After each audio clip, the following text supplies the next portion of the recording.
The deal is this. Tell you, when I was a kid, that read Dropper Hunter and Wilson, all this real. Tell you, when I was a kid, that read Dropper Hunter and Wilson, all this real. Dude, I'm pissed. Dude, I'm pissed. Come on.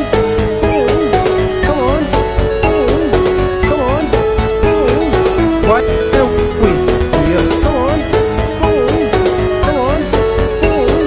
Come on. What do we feel?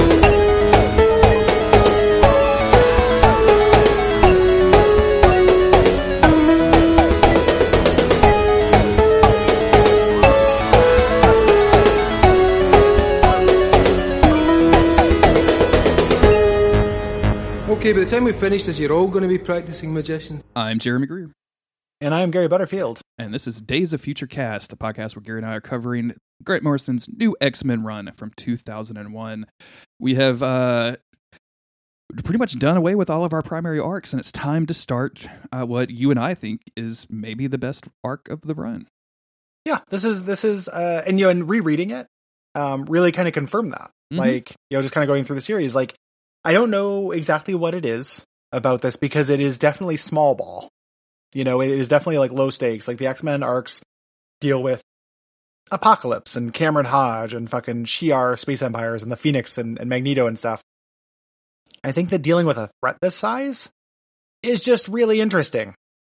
Like just really, really cool. It's a consequence that would follow from, from opening up the school, from, it's like showing kind of the dark side of their like, hey, we're going to do hippy dippy classes where everyone gets to do what they want. And like, I'm not, I'm into hippy dippy classes where everybody wants to do what they want. I'm not saying that this needs to be taken down a peg, but the idea that like, hey, these are just still kids, is really important. And I think this is does a good job of that. I think the low stakes works for it because I think if it was all Apocalypse, all Cassandra Nova, all John Sublime all the time, it just gets a little wearying. And I find that in just about any media, like covering Supernatural, every single season has to do with like a new world or universe ending threat. And that's because, TV is TV and you want things to be big and exciting and impactful. But comic books really give you the chance to scale that down a little bit, and it's used to great effect here. And not only is it like low stakes, it's also important. Like these are also big issues. It's just not like life-ending stuff at this point, or like not like universe-ending things happening. But it also fills in kind of the cracks around what it means to be a mutant in this timeline, or not timeline, but in this era. Like. Mm-hmm. They're like the big murder mystery we're going to deal with, or the murder that jumps everything off, is not a guy that goes to Xavier's. He's just a mutant that lives in the world and is trying to, be a person, right? And that's really fascinating. And then all this stuff with Kick, I think it's super cool. Like I think that's just a real fun thing to be able to play with. And yeah, like it's just works in a lot of different ways.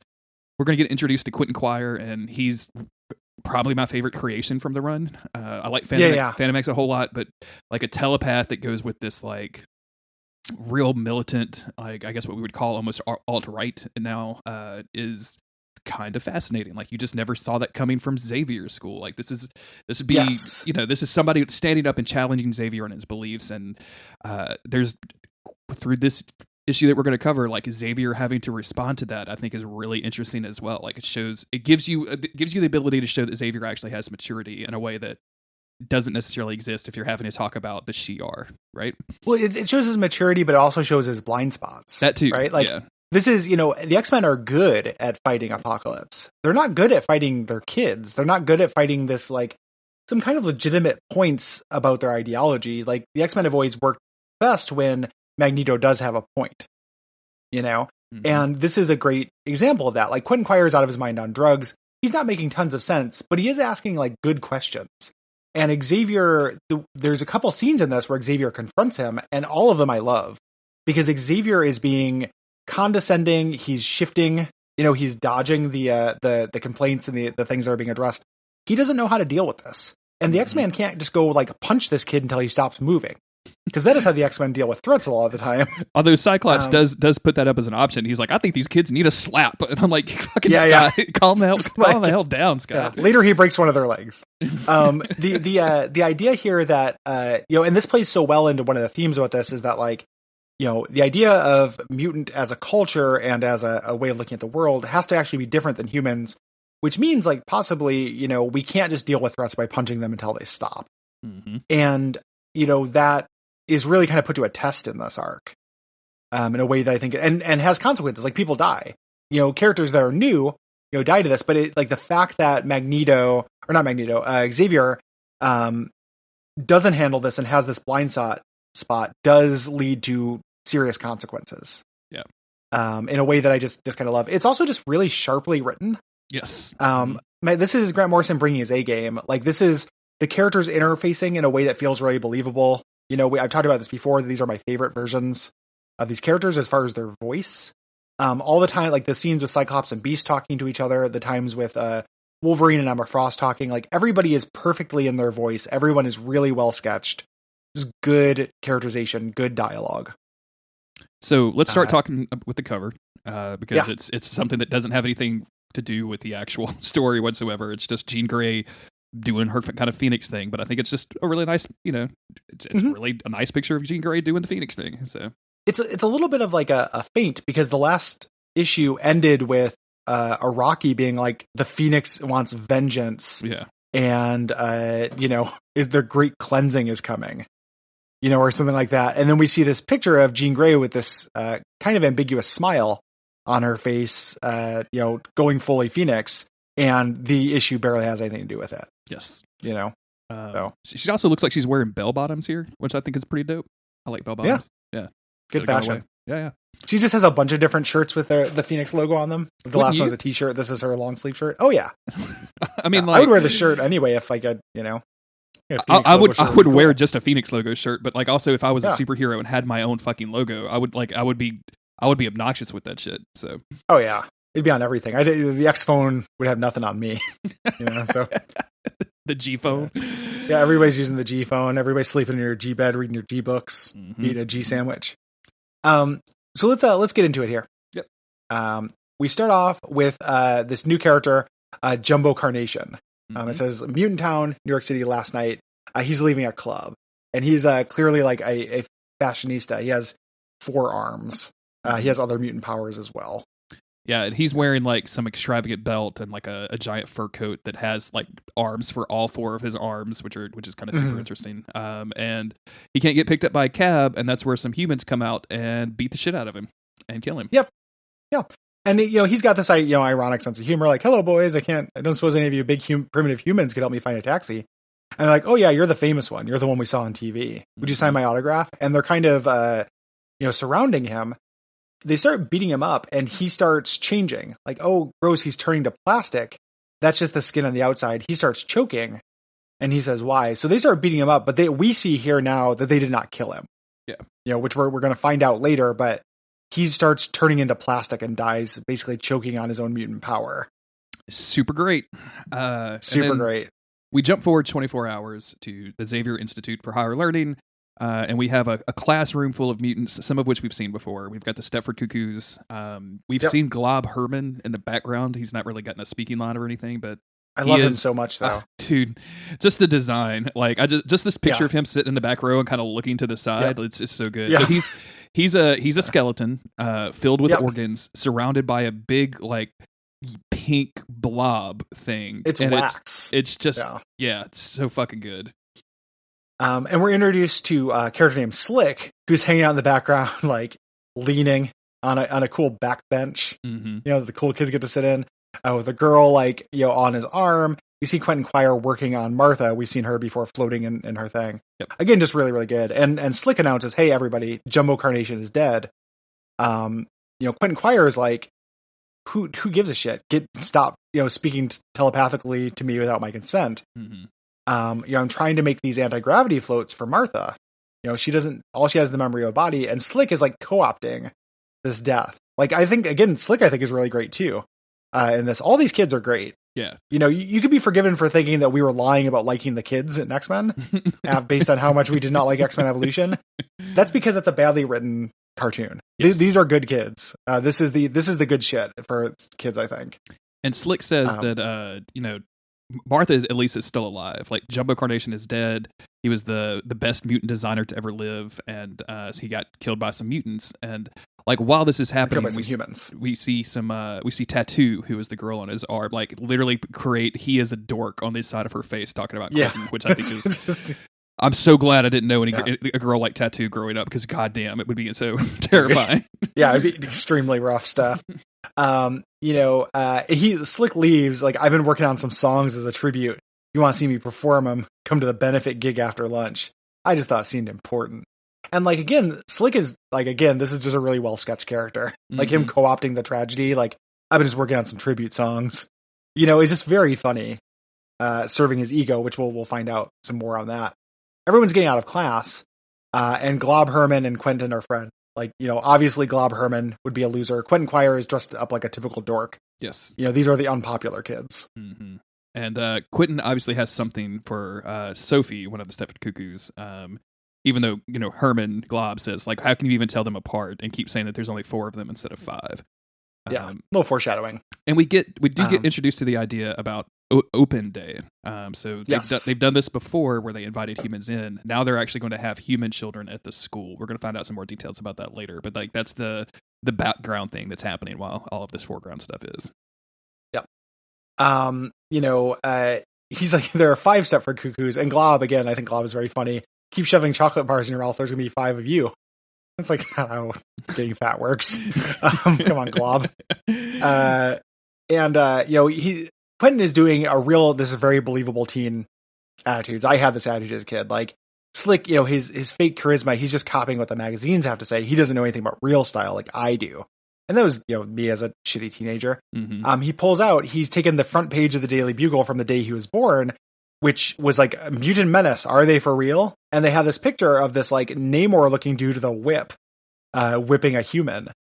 And he keeps calling it this awesome piece of pop art. Yes. That he's found. And I just love that. Like, that would be, this is what kids would be into, these weird, like, kind of mid-century retro aesthetics and ideas and stuff. Like, this feels very real to me.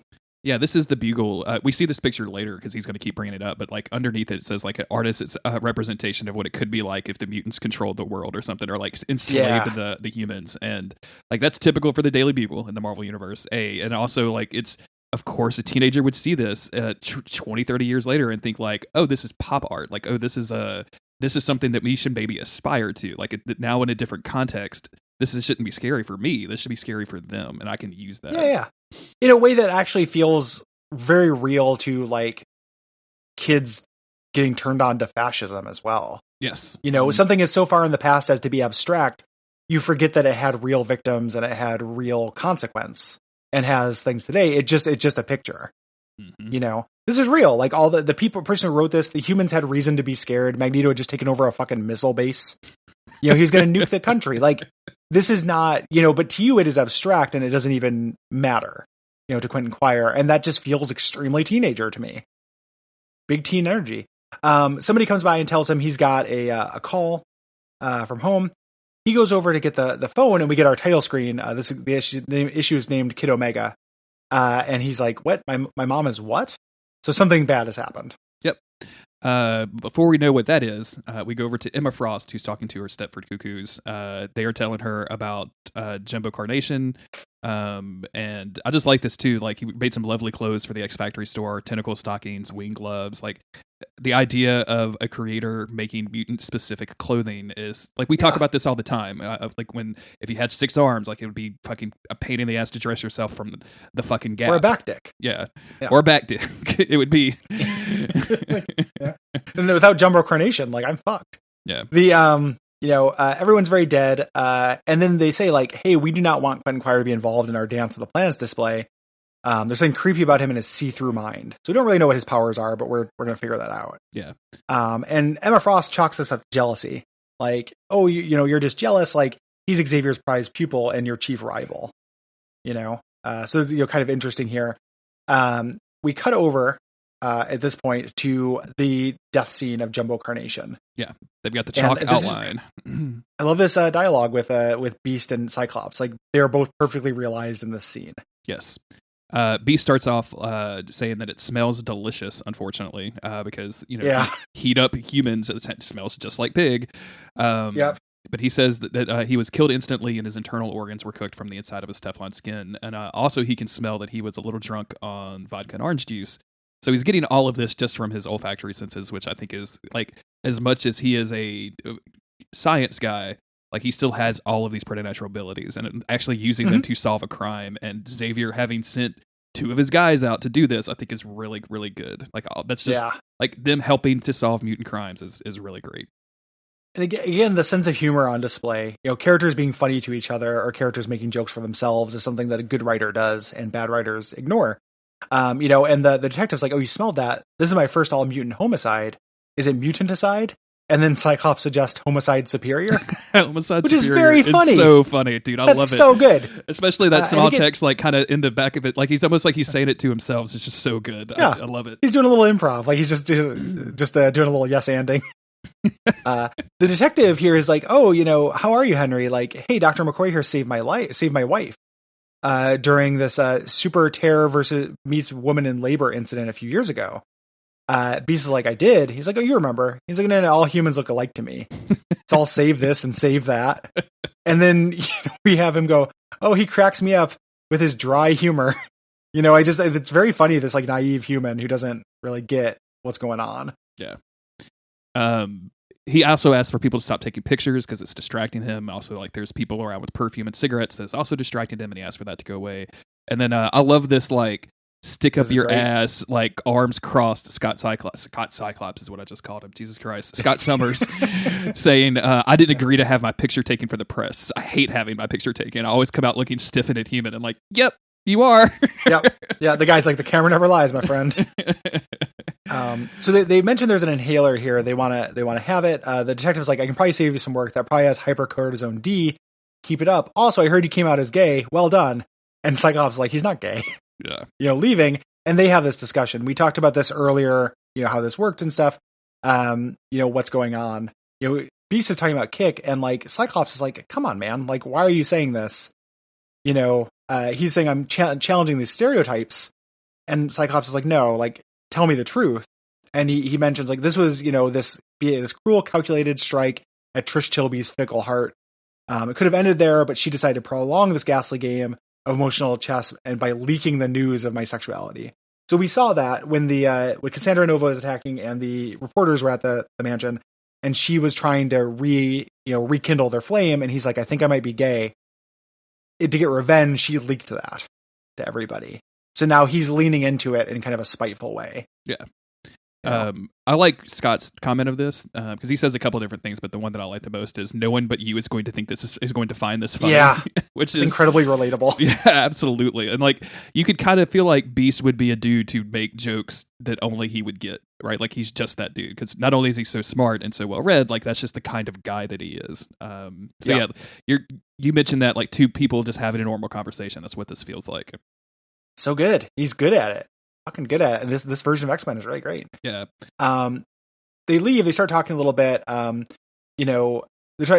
talking about Jean. He's like, "Hey, you're a doctor. What do you think of this this manifestation of the Phoenix stuff?" And he's like, "Listen, she's grown up. She's a mega. If she were an earthquake, she'd be a 12 on the Richter scale. She's a mountain. She'd be Olympus Mons on Mars. I ran her through diagnostics. She's fine." And Cyclops is resisting this. And Beast says, like, listen, as your physician and best friend, I think you're just projecting your own fears. You're holding a lot back. Also, she's going to be home soon, and beware of late summer frost, if you know what I mean. Like, stop doing this psychic affair with Emma Frost. I like how everybody knows this is going on, and nobody is telling Jean. Like, it feels very real to, like, a co-working space. Yeah, because I'm sure they don't know, like, the extent of it. It's just like, oh, I'm seeing... Like, it just looks like they're being inappropriate. Scott and Emma look like they're being inappropriate, but it's not my business. It's not my marriage. And like, what am I going to go tell Jean? Like, I saw Scott and Emma standing together. Like, yeah, exactly. So like, it's not like you can really, and you don't want to interfere on that other because they're both your best friends. Like, it's just fucking. It would be a real messy situation, and just for one dude to say to the other of like, hey, you probably don't need to do this. This is going to blow up in your face is like very natural. Yeah, very good. And again, just one of my tiny little details I love as they're flying back. They're like, I remember I caught a whiff of something that reminded me of us when we used to hang out in the school library. They talk about how they were both used to hang out in the library and try to impress Jean because she wore glasses, thinking she'd be into nerds. But they talk about these scrapbooks that Xavier made, so they had to identify all of the villains by their costumes. I love this so much. It's such a good detail, and again, just in like all-time great dialogue from this run. Beast say, God, do you remember those beautiful drawings with the watercolors? And Beast saying, the idea of Professor Xavier sitting up nights, hand painting all those things scarred my psyche more than any actual mutant terrorist ever could.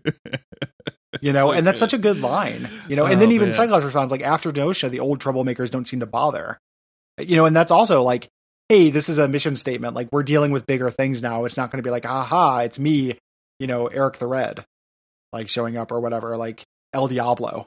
Yeah. That kind of shit. So they show up back at the school, and they meet up with Emma outside, who says that somebody has thrown this a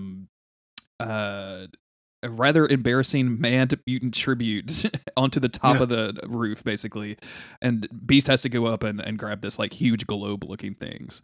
I love how in this panel the Cuckoos are like all asking, because they all talk at the same time in a super creepy fashion. Like they're all asking Scott, like, when will Miss Summers be back? You must be missing her awfully. Just in that row, like, so you can just tell it's so smarmy. I love it. Yeah, well, because they would not want Emma Frost to have an affair with Cyclops either, because they love Emma Frost and he's getting her attention. Mm-hmm. This globe that was up on the roof, somebody put a cigarette burn where Genosha would be. It's sad. Beast comes down and reminds everybody that Jean exists as well. Just like everybody's like, hey, don't go off and psych fuck, guys. Your wife sends a regard from Hong Kong. Emma Frost says, oh, how generous of her. I'd rather have jewelry than regards, but regards will be all right. Come on, Cyclops, tell me all about your adventures. Leads him away by the hand to go do a psychic affair. Yep. We go over to not Spike. Who was this dude's name? Slick and Tattoo. Tattoo has like the what do you call these? The shakers? Maracas. The maracas. Yeah. And he's got like what looks like a weird flamenco guitar to my eyes. Just the lyrics it's a to steel this. Guitar. Yeah. The lights went out and the heavens cried on the street where Jumbo died. What kind of message can we send? When will the suffering reach its end? Can man and mutants meet as friends? Or do all our hopes and legends lie on the street where Jumbo died? Like, Jesus Christ. Yeah, it's excruciating. And I love Glob Herman's like, those are pretty embarrassing lyrics, huh? Hey, Tattoo. Because he's a little horn dog. And then Quentin Quire here, I love this again, because he's being a jerk, but he's not wrong. He's like, how does this benefit Jumbo? Like, you are making this about yourself. The Slick is like, what point are you trying to make? He's like, I don't know. Do you have any idea what happens when you find out you're not the person you thought you were? I do. How about you? He's obviously doing a superpower thing. Mm-hmm. Zaps Slick with something and says, who wants to see Slick naked? We cut over to where Tattoo is disgusted by him because he's this little like toad creature. He's this little lizard man. Yeah, we didn't really describe Slick at all, but like he was very much the cool dude, right? Like he had like cornrows and like open shirt, 6-pack, like, baggy jeans, looking fur cool, coat. looking sly. And then now we see he's got like these short webbed feet. He's got these weird ears and this kind of alien looking face. And Tattoo is instantly like grossed out. And he's saying, "I'm the same person. I'm still the same guy." And like Tattoo has a loser run across her face as she's looking at him. And Quentin says, it was all fake and an illusion, and that's what charisma is. And that's what everything is. Like, this is the birth of his teenage nihilism. We're gonna find out later that Slick his superpower is he has a tangible ego. That is extremely cool to me. Yeah. Like, every once in a while, Grant Morrison will make like a nonsense speech, like superpower idea, and it'll be dumb. I think having a tangible ego, like you look as good as you think you look, or as good as you feel, is a really cool subversion of like Super Guardian or whatever his name is from the Shi'ar Imperial Guard, who has his power, his strength is equal to his belief. So we go later to Quentin Quire being punished for this. Yes, he got sent to the principal's office. Exactly. And Xavier is basically saying, like, you're a very promising student, so we don't really understand why you would go out of your way to humiliate somebody like this. And I guess like you're welcome to spend some time at the school specific retreat. Like I guess they've got like a cool place in California they could just send kids to chill. Like, yeah, they get to go live in the raft. Mm-hmm. And he's just like, no, I think Slick deserved it. I had this realization, and this is, again, it's so Holden Caulfield. Like, he's phony. He's fake. You have to be real. Beast is like, this is like, he's a pain, but this was overkill. He's like, he was a liar. I don't need a retreat. I need a haircut. And he's written the words crazy now on his forehead. Quentin, are you okay? No, like extremely no. And no one's seeing it. Again, this is a blind spot. They're treating it like sending him to the principal's office. And this is actually extremely dangerous. He cannot see this danger under his own nose. Mm-hmm. I love it. We find out what he found out on the phone call. He was adopted. Yes. And so that's making him kind of look at everything differently. And he says, I keep hearing about this brave new world, but I actually live in it. And it's not as perfect as you make it out to be. Like, you preach about utopia, but you never deliver on the dream that we keep hearing about. And and Xavier, this is the first of like 3 conversations of Xavier dodging. Yeah, and yes. Xavier does dodge this. He's like, yeah, that's okay, whatever, but like that's not why we brought you here. We actually brought you here because we're concerned about your health. And says that there's some like anomalies in his blood test results. And I just love the fact that they were like, yes, every mutant that comes in is going to have to subject themselves to like regular blood testing. Oh yeah. They think that he might be having a secondary mutation here. Because his brain is burning sugar at a rate 15 times normal. That's why he's eating the chocolate bars. And again, just Xavier not listening here. Did you end up seeing that Joker movie? Yeah, I finally did. Mm-hmm. Yeah. I have some problems with that movie. I think there are parts of it that are cool. One of the scenes I like is before he goes full Joker. All the times he's talking to his like caseworker, right? And there's a part where he like tells her, he's like, I don't feel like I really exist. And she ignores it because of financial reasons and funding. And he's like, I just told you that I don't think I exist. And you're like, you're my fucking therapist. Yeah. And like that's what this scene reminds me of. Yeah. Like Quentin Quire just told you what's wrong and you just had an opportunity to be a mentor and help him. And you dodged it. And he just continuously does it.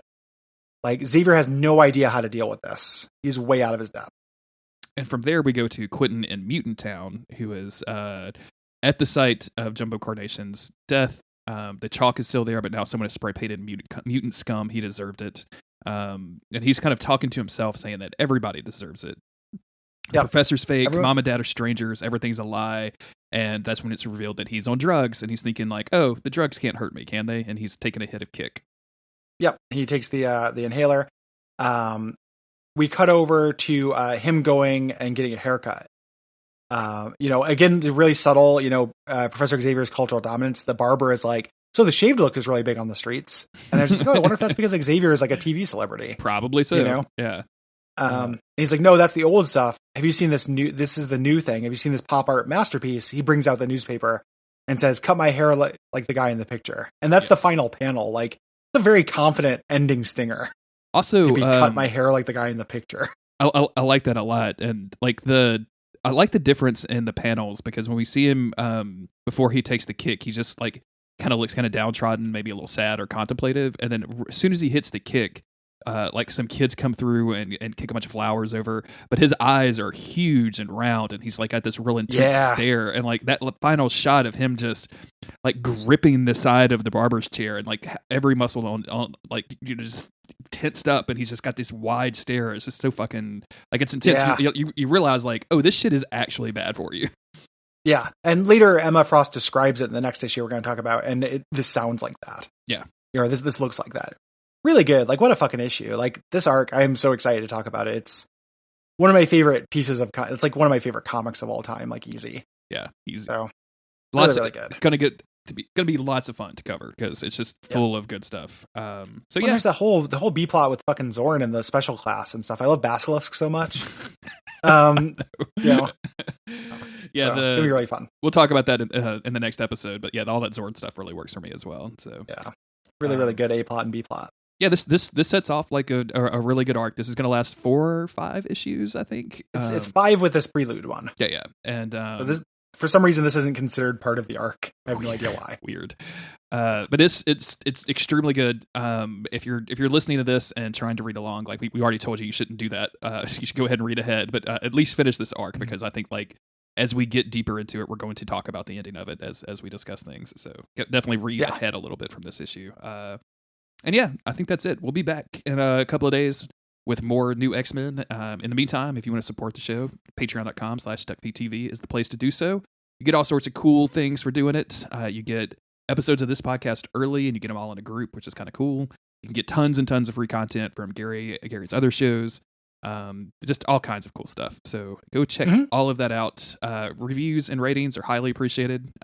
Those go a long way to making the show visible to other people, and also just tell your friends. It never hurts. Yeah, we would really appreciate that. And that's probably it. Yeah. Thank you. Appreciate you. And we'll see you next time with issue number 135. Umbasa. Umbasa.